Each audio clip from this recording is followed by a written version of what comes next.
Hi everyone, my name is Josh Medfiner, and today I'll be sharing one of the most impactful experiences I had on my study abroad trip, which was visiting Ishinomaki City and Okawa Elementary School in northern Japan.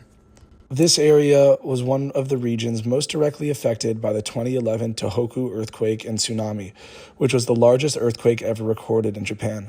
The entirety of our day was spent learning about that disaster and its lasting impact. First, however, here's a little video of Mount Fuji from the Shinkansen, the Japanese bullet train, on the way to Sendai, where we spent the night before leaving to go further north the following day. Our first stop was to visit Kodowaki Elementary School, which had been designated as an evacuation site for natural disasters before 2011. The tsunami following the earthquake flooded the entire first floor of the school, but could not reach the hill directly behind it. We were taken around the site by an amazing British tour guide who had been living and working as a professor when the disaster struck. He shared incredible stories about the destruction, as well as inspiring stories of how people were able to escape Kodowaki Elementary School by using wooden planks to climb the hill behind the school. They had to do this because the first floor was completely flooded and the upper floors began to catch fire as burning debris from buildings between the school and the coastline was carried inland by the tsunami. Our guide also shared his own story about deciding to stay in Ishinomaki despite being offered transportation back to Britain by the UK Embassy. After this, we visited a nearby hospital that had been transformed into an emergency triage center in the wake of the earthquake and tsunami.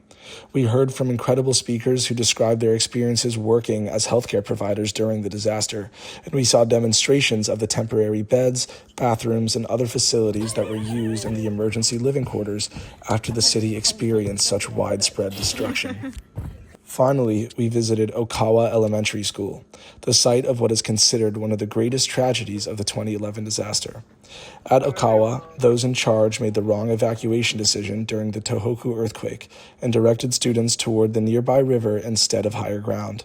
When the tsunami arrived, it overwhelmed the area and claimed the lives of all but 3 of the students at the school. We heard a deeply personal testimony from a father whose daughter had died in the tragedy, and he spoke beautifully about the importance of disaster preparedness and disaster education so that tragedies like this can be prevented in the future. At the end of the day, our professor, Ibaraki-sensei, reflected on how nature can both be incredibly beautiful and incredibly dangerous, and how that idea is deeply rooted in Japanese culture. I felt honored and humbled to experience such a meaningful day learning about the largest earthquake in Japan's history. This was our final day of the program, and for our last meal, we enjoyed a chef's selection dinner at a wonderful restaurant in Tokyo after a long Shinkansen ride. It was a really unique experience because the chefs recorded everything they were doing and streamed it live on the televisions throughout the restaurant. We also had the opportunity to present our teachers with a gift to thank them for everything that they had done for us during the trip. Visiting Japan through this program was an incredible experience, and there were many impactful days beyond what I was able to share in this video.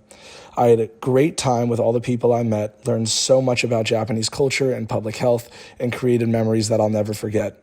If you're considering participating in this program, I would absolutely recommend it. Thank you so much for listening.